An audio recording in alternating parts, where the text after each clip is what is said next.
Почитам председателя, почитувани колеги пратеници. Тоа што денес расправаме за интерпелацијата на министерот Цветан Трифуновски не е политички напад, туку одговор на реалните проблеми со кои се соочува земјоделието во нашата држава. Земјоделието никогаш не било во полоша состојба.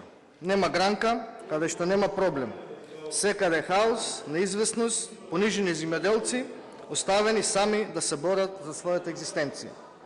Министре, додека се фалите со непостоечки успеси, додека кратењето на субвенциите се обидувате да го представите како некоја реформа, реалноста на терен е нешто друго. Секаде во Европа земјоделието и производството на земјоделски производи е високо на приоритетната листа на владите, само кај нас се крати од земјоделците. Министре, не постои земјоделец во Македонија кој денес не го поставува истото прашање: каде се субвенциите?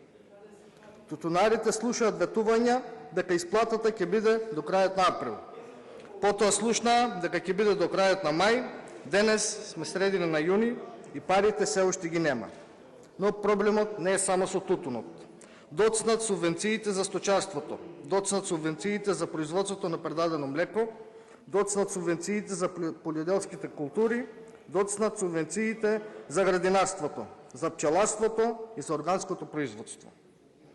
Секој ден слушаме дека владата се фали дека Македонија е меѓу државите со највисок економски раст во Европа. Ако навистина е така, тога зошто нема пари за земјоделците? Ако економијата цвета, зошто земјоделците со месеци чекаат на средства што им припаѓаат? Земјоделците не живеат од пресконференции. Живеат од навремена исплата на субвенциите, а токму во време на сеидба, прихрана, жетва и берба, вие ги оставивте без ликвидност и сигурност. Во првите 3 месеци од 2026 година, официјалниот откуп од малите земјоделски стопанства е намален за над 46%, а вредноста на пласираното производство е помала за повеќе од 31 милион евра. Ова не се бројки на опозицијата. Ова се бројки што покажуваат дека малите семејни стопанства забрзано исчезнуваат.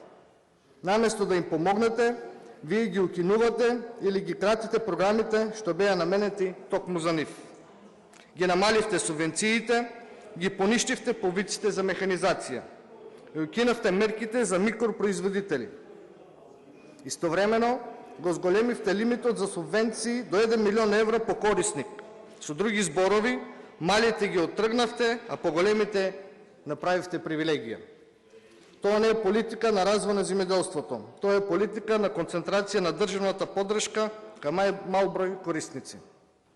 За 2 години не видовме ниту една развојна реформа, но затоа видовме купови криминални скандали врз грбот на земјоделците. Во историјата на македонското земјоделство тешко може да се најде период во кој двајца директори од најважните институции во ресорот се фатени во случај со барање мито. Двајца ваши најблиски соработници.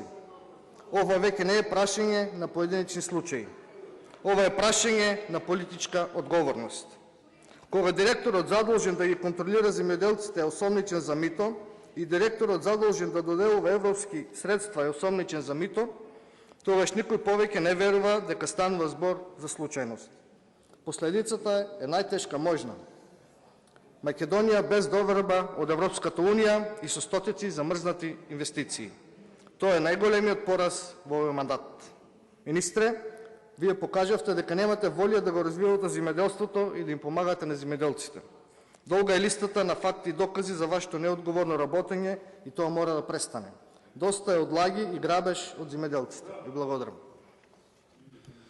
Јас ви благодарам. Јулија Тучевска, министерот.